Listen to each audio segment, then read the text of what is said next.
Hinahanap nila daw. Oo. Pero di ko alam kung siguro. Kasama na lang kami. Eh, narisabi sa akin, Jacob. Hindi lang 5,000 kikitain mo sa amin.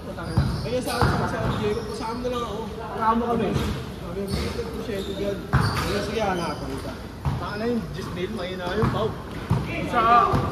Marami akong pwede mo lang. Sa ganyan. Lahat ng safety natin. Sa insurance ko na isang ganyan. Sa bahay, sa tayo. Sa akin, may tips na tayo. Sa insurance ko tayo. Hanggang makamang imagine mo, may voluntary yan. Kung sa tayo sa life-changing talaga. Nagtrabaho para Mr. Beast. Philanthropist. Sa ano din yung mga boss kayo na trade, boss ng base. Mga boss, kami supervise sa saan. Pero di ko lang po, story kasi yun. Kapag talaga open ka na dito kasi alam mo yung pagbago may meron din pagbago, meron din. Pero umaga, ano yan pre? Ano lang din, kailangan talaga makapag-build ka ng relationship. Kumbaga yung support ka ng mabilis stage yan eh. Kung supportahan nila kita, kailangan kukuha sa'yo. Sabi yung tanong ano ko pre, yung advisor namin ng Jacob. Yung advisor ko, kasamaan nila Jacob. Hindi kami namin pinita doon, 1.2. Ang close namin 2.4 million. Business shipping, ano parang kailangan kay Alban, tracking, gano'n. Yung pa lang, sige ito, support ako sa inyo eh. Magkaba, ano kong check, nanginginig na ako. Ako nakabili sa sakyan. Nakabili sa sakyan. Tapos, yun, nag-travel kami, nag-travel ano ko na sinasabi sa'yo? Minahal na nga lang ito, pwede ka na lang part-time. Kaya sana, wala ka na gagawin. Ang isip ko kasi doon sa mamaya hindi ako makakuha. Pero, pati isip hindi ka makakakuha. Parang hindi ako sa isip ko lang. Ano lang ang press? Hindi isipin mo ng business na. Kapag ang tindahan ko, kasi baka nang wala akong tindahan. Ganun na naman yung isip ko, bukan ka kapayag ka sa Ano yun, kada isang buwan? Actually, hindi naman gano'n. Pero siyempre, nagsimula ko, hindi ito ka na. Pag nandiyan ka na kasi, makikita mo yung potential ng earning. Pero imagine mo, sa kawan namin sa work, CEO ng Ayoko na. Sayon, ng size care. Sobrang billionaire ko. FA. Doc RFD, kaya sa Doc RFD, Basmal, FA. Siyang FA ni Mamos eh. Siyang FA ni Rosman. Siyang FA ni Chris Bernal. Siyang FA ni... Mayayaman na yun sa FA. Pag ano si Doc Sam, yung ano, yung custom training, yung ano ni Boss Toyo, yung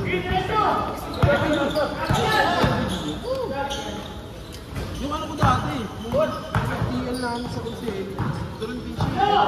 Kiningin mo kaya na nabuhat kami, nagbili na yung sasakyan. Nabuhat siya lahat yung CFP. Sabi yung mga kalasigo, pag nag-port yung mga potential na namimit namin yung Jericho, kapag yun, pag na-close namin lahat yan. Mga namimit kami dyan, pala ako yung potential nyo ako hindi natin. Depende. Basta kaya mo bumita ng 30%. Pag nakakaya ng 1.2, kaya mo bumita ng 30%. Ano yung support sa akin? Okay, sabihin mo na lang na 10K lang. Ano ka rin doon? Ano yung sabi sa akin ni Diego? Parang kapag hindi ka pa marunong, parang naka-sideburns ka pa. Oo. Ano focus talaga kasi nga, hindi nila minsan, hindi nila ako. Siyempre, nasayang yung chance. So kung hindi talaga yung maharap, talaga naman bunagas ako galing. Nauna ka ba kay Jacob, Tol? Ako nandiyan dito. Actually, mga kliyente kaya. Binigay ko yung mga dati kong kliyente kay Jacob eh. Nung FWD ako. Binitawang ko kasi. Kaya sa mga nakuha yun eh. Mas malaki na yung demand sa akin sa work. Sabi ko sayang, may database ako ng mga client eh. Tsaka yung mga cold calls. Sabi ko, Cobb, sa'yo na to. Saan bank assurance ka po? Sa FWD. Ng bank assurance, pero direktong ahente ka. Direktang ahente ako. Alam mo, sarap alok yung mga ganyan, mga boss ko sa Mga boss talaga po. mga Bangko, Tol. Mga empleyado ng bangko. Oo, bangko. Kasi na-appreciate nila yung insurance eh. Kaya ako, yung sabi kaya ni Sir, totoo yan, lahat talaga na ano. Pero isa sa pinakamalaki mong kliyente, bank manager ng PNP. Imagine bank manager na yung kukuha sa amin. Kasi nga, i-explain mo lang talaga, malaman nila important. Kahit dakilan kasi insurance ko, meron ako sa Prolife eh. Like ako meron ako sa Prolife. Nagandaan ako sa plan eh, naintindihan ko. Hindi ko ako. Basta ma-explain mo talaga. FWD, may magandang plan ng FWD, yung hanggang 100, yung health. Sobrang ganda nun. Mahal. Mahal na talaga. Mahal. Well, pero, basta talaga. Pero kinuha ko yung nanay ko kasi parang nakuha ko na 75 years old na hindi na pasado sa normal na Oo, rated na tao doon. na traditional. Mahal na talaga yun, pag may age. Target namin yung POW company. Pinaka-ACS na yan kasi bukod sa may regular kang kita dyan, kasi company nagre-renew lang yun. Ngayon kung may kinuklose kayo, 3,000 employees.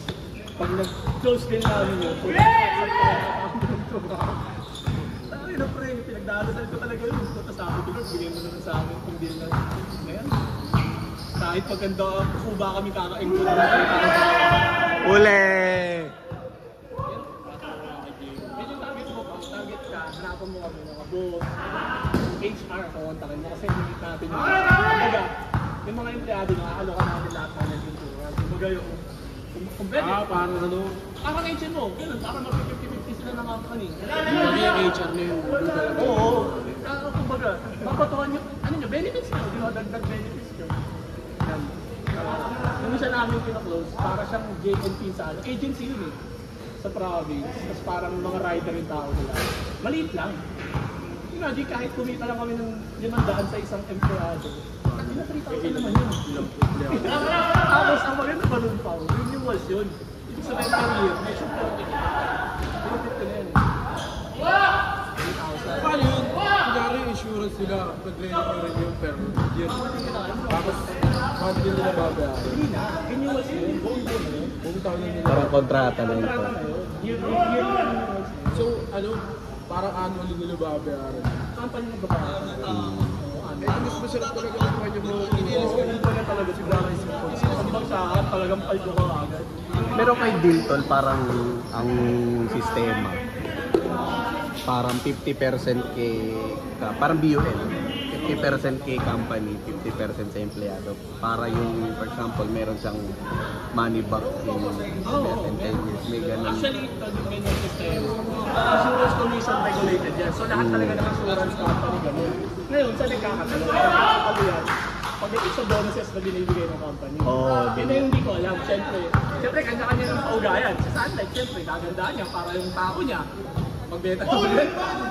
Hindi ko na alam kung ano sa iba. Pero sa amin naman, kumbaga parang generous naman pagdating sa mga bonus, incentives.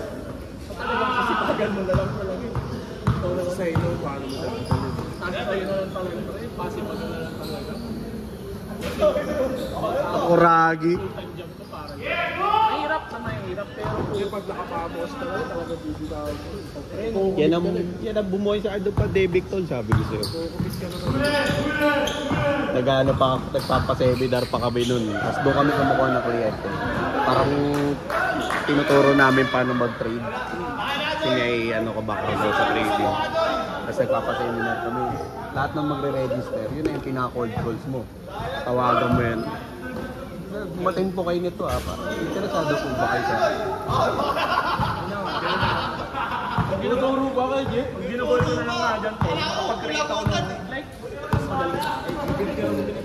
Talagang kumbaga, i-replicate yung sarili ko. Mentorship ka na. Oo, yun na. Like sila Jacob. Kaya si Jacob na kailangan na lang talaga namin makapag-penetrate ko ng magandang network. Kasi kahit yung magaling na pagkulang ka sa network, yun yung problema. Ang naman talaga dito pagkalaki ng network. Kaya katulad nung sinasabi mo, nagkaroon ako ng connection ng mga boss. Kasi ano yun? Kasi totoo lang. Diba? Katulad nung nangyari kay Lebron. Kahit alam mo sa experience ko, magaling ako kay Lebron kasi wala naman akong connection kay boss ako. Kilala niya lang ako. Kunik-kunik lang din sa'yo. Cage! Diba? Cage! Wala rin kong connection sa amin. Kasi kita ko na ikaw yung relasyon nun eh. Kaya namin mga close na dahil ikaw yung close. Diba? Parang gano'n. Ano ko yung mga Tito ang boost? Tito ang boost naman eh. Parang vice president sa travel account sa amin si Ixie. Ayun. Ay, yun yung isang kasi nga, lahat ng mga nagtatravel, di ba nagre-record ng insurance sa talad? Dapat kasi doon ako mapupunta. Hindi na puno, pupunta ako naman. Eh, pero Tayo pa pa, sabihan mo kami ni Diego. Punta kayo kwento. Ano ko ba yung insurance? Baka na naman yan eh. Sa solid solid. Kasi sa inyo, di ba, fix 5K, 10K? Andun hindi. Ang depende sa kanila. Ano sa amin? Ano ba? Bili sa kasi. Sino una makikita? Oo. Di yan, under the table yan. Pag ganyan, di ba? Sa experience. Ano ba ako mag-post? Hindi ka lisensya ako. Pwede ko iba to ng kliyente kung kinakausap. Kasi bawal yan. May pera lang ang lalabas. Some agent. Under the table yan. Bang! Okay lang naman sa amin, mapresenta namin.